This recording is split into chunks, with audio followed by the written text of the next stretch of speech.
अच्छा बच्चों, इससे पहले जो हमने डिस्कस किया ना, इसमें क्या था कि जितने केसेस हमने डिस्कस किए यहाँ पे, जैसे एक बार और मैं बहुत ही क्विकली तुम्हें समझा देता हूँ। जैसे हमने जो ये फर्स्ट केस डिस्कस किया, फर्स्ट केस में क्या बोला कि ये मैंने कंडीशन बताया when two planes are parallel and distinct. Second case में क्या बताया मैंने कि when two plane are coincident, इसका कंडीशन बताया।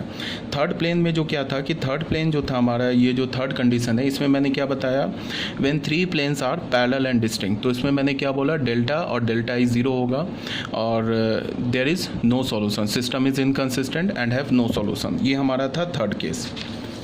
फोर्थ केस में क्या बताया, if any two planes out of the three planes are parallel and distinct and the third plane is non parallel to the two parallel plane, मतलब कि कोई भी तीन प्लेन में से दो प्लेन ऐसे पैरेलल होगा और जो तीसरा प्लेन होगा ना ऐसे कट करेगा। ठीक है, तो भी ऑब्वियस सी बात है कि सिस्टम इनकंसिस्टेंट होगा। इस केस में क्या होगा कि डेल्टा ज़ीरो हो जाएगा और any one of delta I is non zero. ठीक है, ये हमारा फोर्थ केस हो गया। फिफ्थ केस में क्या बोला, if two planes out of the three planes are coincident and the third plane is parallel to the coincident plane, अगर कोई भी दो प्लेन, तीन प्लेन में से दो प्लेन ऐसे कोइंसाइड कर जाए और जो थर्ड प्लेन होगा वो क्या होगा, इन दोनों कोइंसिडेंट प्लेन के पैरेलल हो जाए, तो इस केस में क्या होगा, ऑब्वियस ये बात है सिस्टम इनकंसिस्टेंट होगा और डेल्टा आई ये क्या होगा, हमारा ज़ीरो होगा।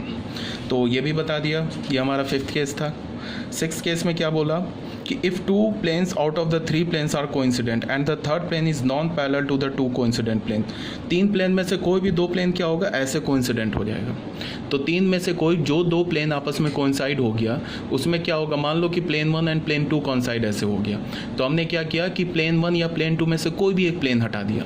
बिकॉज अगर plane one and plane two आपस में कोइंसाइड हो गया, इसका क्या मतलब है कि plane one and plane two ये दो डिफरेंट प्लेन नहीं है, ये एक ही प्लेन है। तो हमने क्या किया, प्लेन वन हटा दिया। अब हमने प्लेन टू और प्लेन थ्री को देखा कि इनके बीच में क्या हो रहा है। तो प्लेन टू और प्लेन थ्री क्या हो गया कि ये प्लेन टू है और ये प्लेन थ्री ऐसे कट कर गया। देखो ये प्लेन टू है, ये प्लेन थ्री ऐसे कट कर गया। तो फिर सिस्टम ऑफ इक्वेशन में क्या होगा, कंसिस्टेंट होगा एंड इन्फिनाइटली मेनी सॉल्यूशन होगा। बट ये जो इन्फिनाइटली मेनी सॉल्यूशन है ये एक लाइन पर आएगा, तो ये एक लाइन पर होगा। तो इससे हम लोग इस इन्फिनाइटली मेनी सॉल्यूशन को कैसे रिप्रेजेंट करेंगे, एक सिंगल पैरामीटर से इन्फिनाइटली मेनी सॉल्यूशन को रिप्रेजेंट करेंगे। अब इसमें मैंने क्या बोला कि ये इन्फिनाइटली मेनी सॉल्यूशन होगा, इसमें भी डेल्टा और डेल्टा आई ज़ीरो हो जाएगा और इसे हम इन्फिनाइटली मेनी सॉल्यूशन को वन सिंगल पैरामीटर से रिप्रेजेंट करेंगे या सिंगल पैरामीटर से इन्फिनाइटली मेनी सॉल्यूशन को लिखेंगे। सेवंथ केस में क्या बोला, if all the three planes are coincident, अगर तीनों प्लेन, पहला प्लेन भी ऐसे, दूसरा प्लेन भी ऐसे और तीसरा प्लेन भी ऐसे, तीनों प्लेन कोइंसाइड कर जाए, तो इनफैक्ट में ये तीन प्लेन का इक्वेशन नहीं होगा, ये एक ही प्लेन दे रखा है। ठीक है, पहले प्लेन को किसी कांस्टेंट से मल्टीप्लाई कर दिया, दूसरा प्लेन आ गया, फिर दूसरे प्लेन को किसी कांस्टेंट से मल्टीप्लाई कर दिया तो तीसरा प्लेन आ गया। तो ये तीन डिफरेंट प्लेन नहीं है, ये एक ही प्लेन है। तो हमने क्या किया कि उस तीन प्लेन में से किसी भी दो प्लेन को हटा दिया। ठीक है, अब जो थर्ड प्लेन बचा वो थर्ड प्लेन में हमने क्या किया कि एक्स वाई जेड में से किसी भी तीन वेरिएबल में से किसी भी दो वेरिएबल को अल्फ़ा बीटा बोल दिया और थर्ड वेरिएबल को अल्फ़ा बीटा के टर्म्स में लिख दिया। तो क्या हो जाएगा, हमारा इन्फिनाइट सॉल्यूशन आ जाएगा। बट ये जो इन्फिनाइट सॉल्यूशन होगा ये एक प्लेन पर लाई करेगा। ठीक है, ये बात आ गई समझ में, यहाँ तक कोई प्रॉब्लम नहीं है। तो ये था हमारा सेवंथ केस। अब बच्चों यहाँ पे क्या है, तुम्हें एक थोड़ा सा यहाँ पे इम्पॉर्टेंट बात क्या है कि अभी तक जितने भी हमने कंडीशंस पढ़े ना उसमें प्लेन्स या तो कोइंसिडेंट था या तो पैरेलल था। ठीक है, बट ऐसा भी हो सकता है कि प्लेन्स जो है ना ही कोइंसिडेंट हो ना ही पैरेलल हो और तब भी डेल्टा ज़ीरो हो जाए। फिर मैं बता रहा हूँ, अब जो मैं ये कोएक्सियल प्लेन बता रहा हूँ ना, इस केस में प्लेन जो होगा ना ही कोई भी दो प्लेन पैरेलल एंड डिस्टिंक्ट होगा ना ही कोइंसाइड करेगा, फिर भी डेल्टा ज़ीरो हो जाएगा। तब क्या पॉसिबिलिटी हो सकती है, इसको अभी मैं आगे डिस्कस करूँगा। ठीक है, एक जो हमारा यूनिक सॉल्यूशन आया था उसमें भी प्लेन पैरेलल नहीं था। बात को समझो, जब delta not equal to zero था तो हमें एक्स वाई और जेड का क्या वैल्यू मिला था, यूनिक सॉल्यूशन मिला था। उसमें भी जो था हमारा, उस केस में तीनों प्लेन्स जो था वो पैरेलल नहीं था, बट उसमें delta not equal to zero मिला था। तो यूनिक सॉल्यूशन में इनफैक्ट क्या हो रहा होगा कि एक प्लेन ऐसे है, दूसरा प्लेन ऐसे कट किया और तीसरा प्लेन ऐसे कट किया। तो पहला प्लेन ऐसे, दूसरा प्लेन ऐसे, तीसरा प्लेन ऐसे कट किया, तो क्या होगा कि उनके बीच में यहाँ पे जो एक पॉइंट आएगा ना, वो एक ही पॉइंट ऐसा होगा जो तीनों प्लेन पर लाई कर रहा है। ठीक है, तो वो जो पॉइंट का कोऑर्डिनेट होगा ना XYZ, वो हमें यूनिक मिलेगा, जो तीनों प्लेन्स को सेटिस्फाई करेगा या तीनों इक्वेशंस को सेटिस्फाई करेगा। इस केस में डेल्टा जो होगा ना, डेल्टा वो ज़ीरो के इक्वल नहीं होगा। बट ऐसा भी हो सकता है कि डेल्टा ज़ीरो हो जाए, डेल्टा ज़ीरो हो जाए और तीनों प्लेन्स आपस में नॉन पैरेलल हो, तब क्या पॉसिबिलिटी होगी, उसको मैं यहाँ पे डिस्कस कर रहा हूँ एज अ सेपरेट केस। ये हमारा 7th पॉइंट है, कोएक्सियल प्लेन्स। तो सबसे पहले तुम ये समझो कि कोएक्सियल प्लेन्स किसे बोलते हैं। अगर कोई भी मैंने बोला कि प्लेन 1, प्लेन 2 एंड प्लेन 3 ये कोएक्सियल प्लेन है। इसका क्या मतलब है कि किसी भी दो प्लेन के लाइन ऑफ इंटरसेक्शन से तीसरा प्लेन पास कर रहा है। अगर मैंने बोला ना plane 1, plane 2, plane 3 coaxial plane है, इसका क्या मतलब है, किसी भी दो प्लेन के लाइन ऑफ इंटरसेक्शन से तीसरा प्लेन पास कर रहा है। जैसे हमने क्या बोला, planes passing through line is called a coaxial plane. अगर कोई तीन प्लेन या तीन से ज़्यादा प्लेन अगर किसी एक स्ट्रेट लाइन से पास कर रहा है तो उसे हम क्या बोलेंगे, कोएक्सियल प्लेन। जैसे ये देखो, ये प्लेन 1 है, ये प्लेन 2 है, ये प्लेन 3 है, ये तीनों प्लेन इस लाइन से पास कर रहा है। ये जो लाइन दिख रहा है ना, इस लाइन से पास कर रहा है। ये जो डॉटेड लाइन का क्या मतलब है, जो प्लेन के अंदर वाला जो है ना, ये डॉटेड लाइन का मतलब है कि ये दिख नहीं रहा है। ये जो लाइन है ना, ये जो हमारा सॉलिड लाइन है, सॉलिड लाइन का क्या मतलब हुआ कि जो हमारा ये जो सॉलिड लाइन है, ये solid line out of the plane है, ये प्लेन से बाहर है। और ये जो हमारा प्लेन है, और ये जो हमारा ये जो ऐसे करके जो है ना, ये डॉटेड लाइन, ये इनसाइड द प्लेन है, ये प्लेन के अंदर है, ये प्लेन के ऊपर से है और ये प्लेन के अंदर है।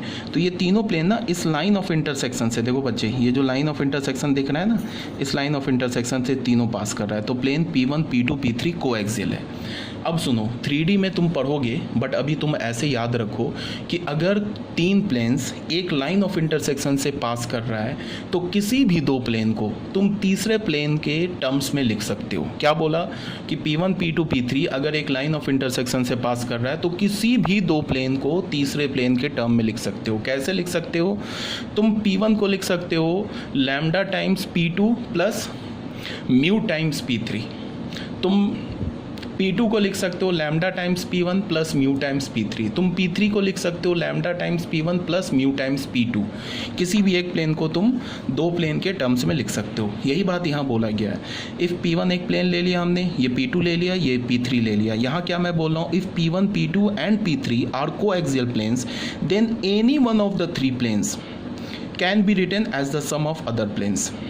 हमने क्या बोला, P3 को कैसे लिख सकते हैं, lambda times P1 plus mu times P2। ये 3D में तुम पढ़ोगे, बट अभी तुम याद रखो। उसके बाद हम क्या लिख सकते हैं, P2 को lambda times P1 plus beta times P3। P1 को क्या लिख सकते हैं, gamma times P2 plus delta times P2। ठीक है, यहाँ ये जो केस मैं बता रहा हूँ, ये केस कब बता रहा हूँ, जब तीनों प्लेन्स नॉन पैरेलल हो, तीनों प्लेन्स नॉन पैरेलल हो बट फिर भी डेल्टा ज़ीरो आ जाए, उस केस को मैं डिस्कस कर रहा हूँ। इससे पहले जो अभी हमने 7 केस डिस्कस किया ना, तो उसमें क्या था कि दो प्लेन या तो आपस में पैरेलल था या तो कोइंसिडेंट था। ठीक है, यहाँ पे क्या है कि कोई भी प्लेन पैरेलल नहीं होगा, कोई भी प्लेन कोइंसिडेंट नहीं होगा, बट फिर भी डेल्टा ज़ीरो होगा। तो यहाँ पे क्या है कि अगर हमारे पास तीन प्लेन एक लाइन ऑफ इंटरसेक्शन से पास कर रहा है तो इस केस में भी डेल्टा और डेल्टा ई ज़ीरो होगा। And the system of equation are consistent and having infinitely many solution. ठीक है, यहाँ भी डेल्टा और डेल्टा ई ज़ीरो होगा, सिस्टम क्या होगा, इनका कंसिस्टेंट होगा और इन्फिनाइटली मेनी सॉल्यूशन होगा। अब ये जो इन्फिनाइटली मेनी सॉल्यूशन हमें कहाँ मिलेगा, एक लाइन पर मिलेगा। अब ये एक लाइन पर मिलेगा, इसका क्या मतलब है कि इस इन्फिनाइटली मेनी सॉल्यूशन को हम एक सिंगल पैरामीटर से लिख सकते हैं। अब पहले तो मैं ये प्रूफ कर दूं कि delta, delta 1, delta 2, delta 3 zero कैसे हो गया। तो मान लो let P1, P2, P3 are coaxial planes. हमने मान लिया कि P1, P2 और P3 कोएक्सियल प्लेन है। तो प्लेन है तो किसी भी प्लेन को दो प्लेन के टर्म में लिख सकते हो। तो हमने P3 को क्या बोला, lambda P1 plus mu P2। ठीक है, अब यहाँ पे हमने क्या किया कि P3 को ये लिखा और लैम्डा को मल्टीप्लाई कर दिया P1 से और म्यू को मल्टीप्लाई कर दिया P2 से। उसके बाद कॉफिशिएंट को इक्वेट कर दिया, तो ये हमें A3 मिल गया, ये हमें क्या मिल गया, B3 मिल गया कॉफिशिएंट इक्वेट करने के बाद, और ये हमें क्या मिल गया, C3। ठीक है। और यहाँ से हमें क्या मिल गया D3 in terms of D1 and D2, C3 मिल गया in terms of C1 and C2, B3 मिल गया in terms of B1 and B2, A3 मिल गया in terms of A1 and A2, ठीक है। अब हमने डेल्टा लिखा, मैं ये प्रूफ कर रहा हूँ, देखो बच्चों मैं डेल्टा 1 ये कैसे ज़ीरो हो गया ये मैं प्रूफ कर रहा हूँ। तो डेल्टा ये हमने लिख लिया। अब A3 को क्या लिख दिया, lambda times A1 plus mu times A2, B1 को क्या लिख दिया, B3 को lambda times B1 plus mu times B2, C3 को क्या लिख दिया, lambda times C1 plus mu times C2, ठीक है।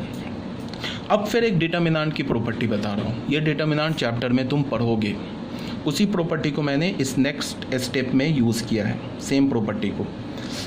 अगर किसी भी डिटर्मिनेंट का कोई भी रो और कोई भी कॉलम दो एलिमेंट्स के सम में रिप्रेजेंट है, ठीक है, दो एलिमेंट्स के सम में लिखा हुआ any rows and any column, तो उस पूरे डिटर्मिनेंट को तुम दो डिटर्मिनेंट्स के सम में लिख सकते हो।